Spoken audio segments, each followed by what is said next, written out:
পাহাড় থেকে ঝাঁপ দিয়ে না মাটি না পানি কোনোটাই না ছুঁয়ে শূন্যে ভেসে থাকার মতো খোলা আকাশের নিচে এখানে আপনি থাকবেন আকাশ আর মাটির মধ্যস্থানে শূন্যে ভেসে।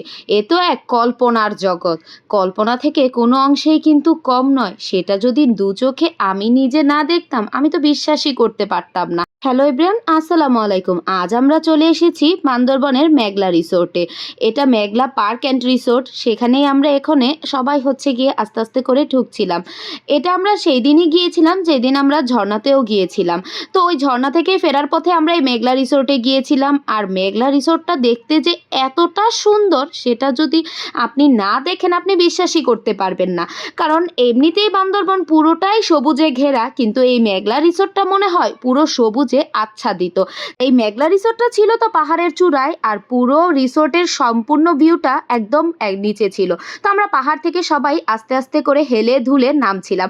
নামার সময়টা প্রত্যেকটা জায়গায় একটু একটু করে বসার জায়গাও কিন্তু আছে।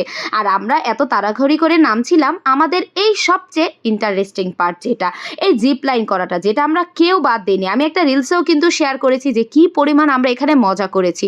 দেখে তো মনে হচ্ছে আমরা হাওয়ায় ভাসতেছি। যদিও এই পার থেকে ওই পারের ডিস্টেন্স কিন্তু অনেকটাই বেশ, যদিও মোবাইলের ক্লিপে কিন্তু বোঝা যায় না। এই পারে আমরা কিছু মানুষ ছিলাম, আর ওই পারে যারা যে নাম ছিল তাদেরও রিসিভ করার জন্য কিন্তু আমাদেরই অনেকে ছিল। যদি কেউ ভয় পায়, কিন্তু কেউই ভয় পায়নি। এই তো এক এক করে কিন্তু আমরা সবাই জিপলাইন করে চলে আসছি।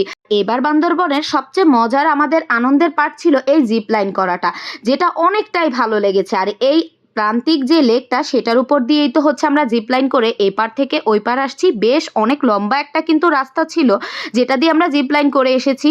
একদমই টেরই পাওয়া যায়নি, মনে হয়েছে বাতাসে আমরা উড়ে গিয়েছি, না বাতাসেই ভেসে গিয়েছি। আসলে বোঝানোর ক্ষমতার বাইরে আমাদের এই অনুভূতিটা কেমন ছিল। আর এতটা সুন্দর, পানিটা পর্যন্ত প্রান্তিক লেকের একদম সবুজ ছিল। তো আমরা এই তো জিপলাইন করা শেষ, আর ওই পাশটাও আমরা খুবই সুন্দর ছিল সেটার একটু ক্লিপ করে এখন আমরা আস্তে আস্তে করে প্রান্তিক লেকের বাকি চারিপাশটা দেখছিলাম ঘুরে ঘুরে। আসলে লেকটার প্রত্যেকটা জায়গায় অনেক সুন্দর। এখানে একটা কুঁড়ে ঘর ছিল যেটা একদম ছবির মতো। ছোট্ট একটা কুঁড়ে ঘর থাকবে, পাশে একটা লেক থাকবে, আর ওই পানির মধ্যে অনেকগুলো হাঁস থাকবে, একদমই সেই স্বপ্নের মতো করে কিন্তু।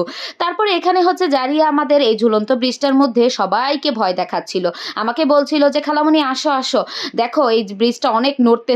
আসলে এই ব্রিজটা অনেকটাই নড়ে। যদি রশি ছাড়া কেউ এভাবে না ধরে দাঁড়ায়, যে কেউ ব্যালেন্স হারিয়ে পড়ে যেতে পারে এই লেকের মধ্যে। তো এইখানে আমরা সবাই অনেকক্ষণ ছিলাম। এই লেকটা আমাদের এতটাই ভালো লেগেছে, আমরা দাঁড়ায় দাঁড়ায় বাকি যারা জিপলাইন করছিল তাদেরকে দেখছিলাম। আর আমাদের বাচ্চারা তো এই মানে সবচেয়ে বেশি মজা পেয়েছে জিপলাইনে আর এই ঝুলন্ত ব্রিজটার মধ্যেই। তো এখানেই ওরা মজা করছিল। এইসব করতে করতেই তো সন্ধ্যা হয়ে গিয়েছে। আর এরপর তো আমরা মেঘলা রিসোর্ট থেকে বেরো হয়ে গিয়েছি। আর এমনি তো মেঘলা রিসোর্ট 5টার পরে এমনিই বন্ধ হয়ে যায়। আস্তে আস্তে সবকিছু বন্ধ হয়ে যাচ্ছিল। আজকের মতো এখানেই বিদায়।